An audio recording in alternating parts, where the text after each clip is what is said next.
Buxhowden, who by right of seniority should be our chief. So energetically do we pursue this aim that after crossing an unfordable river, we burn the bridges to separate ourselves from our enemy, who at that moment is not Bonaparte, but Buxhowden.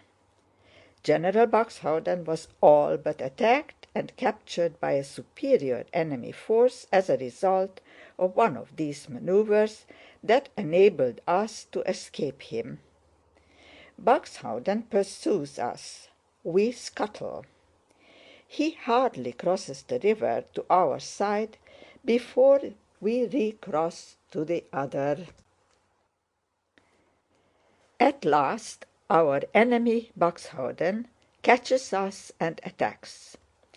Both generals are angry, and the result is a challenge on Buxhowden's part and an epileptic fit on Benningsen's.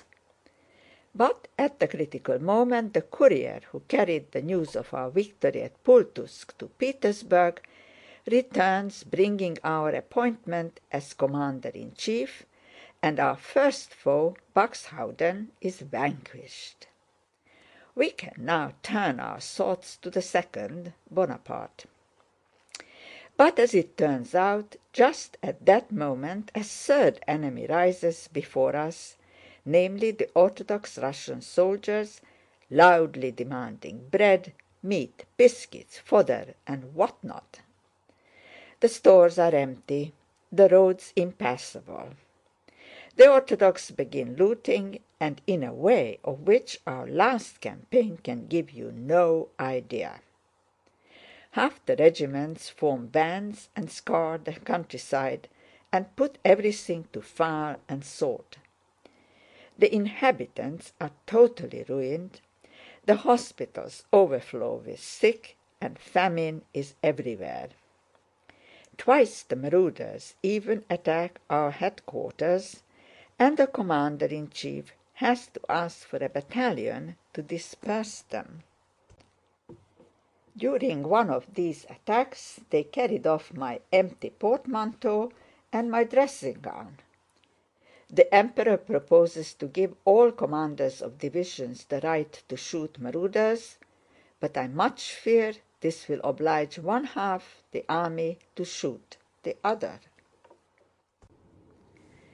At first Prince Andrew read with his eyes only, but after a while, in spite of himself, although he knew how far it was safe to trust Bilíbin, what he had read began to interest him more and more. When he had read thus far, he crumpled the letter up and threw it away. It was not what he had read that vexed him, but the fact that the life out there, in which he had now no part, could perturb him. He shut his eyes, rubbed his forehead as if to rid himself of all interest in what he had read, and listened to what was passing in the nursery. Suddenly he thought he heard a strange noise through the door. He was seized with alarm lest something should have happened to the child while he was reading the letter. He went on tiptoe to the nursery door and opened it. Just as he went in, he saw that the nurse was hiding something from him with a scared look, and that Princess Mary was no longer by the cot. "My dear," he heard what seemed to him her despairing whisper behind him. As often happens after long sleeplessness and long anxiety, he was seized by an unreasoning panic. It occurred to him that the child was dead. All that he saw and heard seemed to confirm this terror. All is over, he thought, and a cold sweat broke out on his forehead.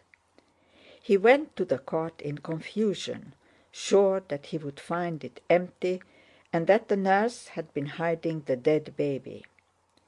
He drew the curtain aside, and for some time his frightened, restless eyes could not find the baby. At last he saw him.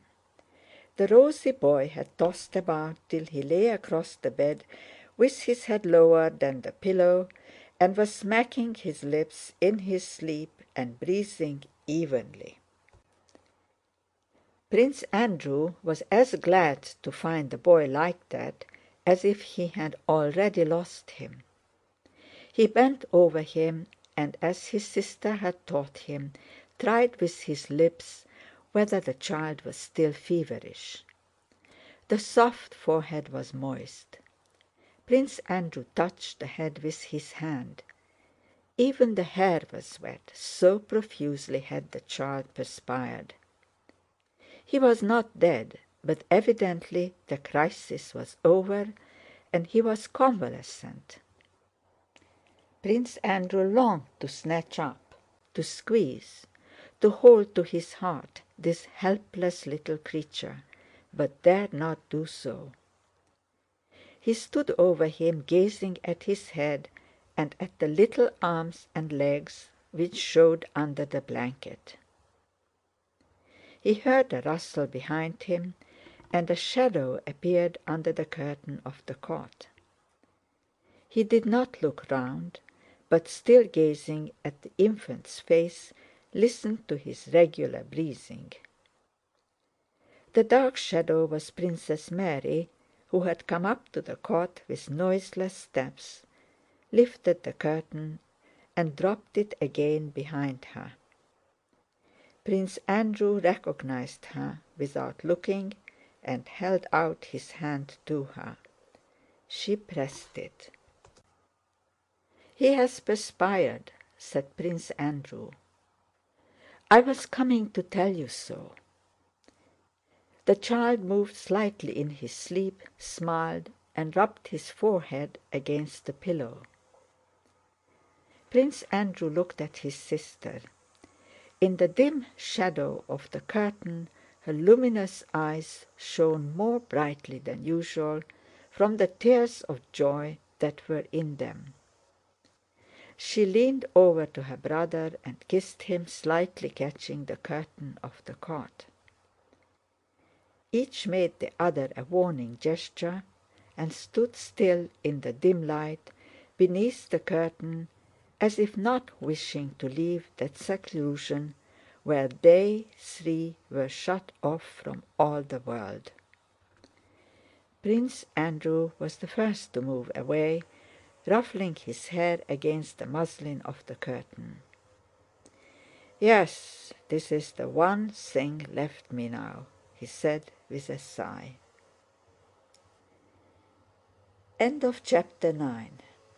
Recording by Eva Harnick, Ponte Vedra, Florida.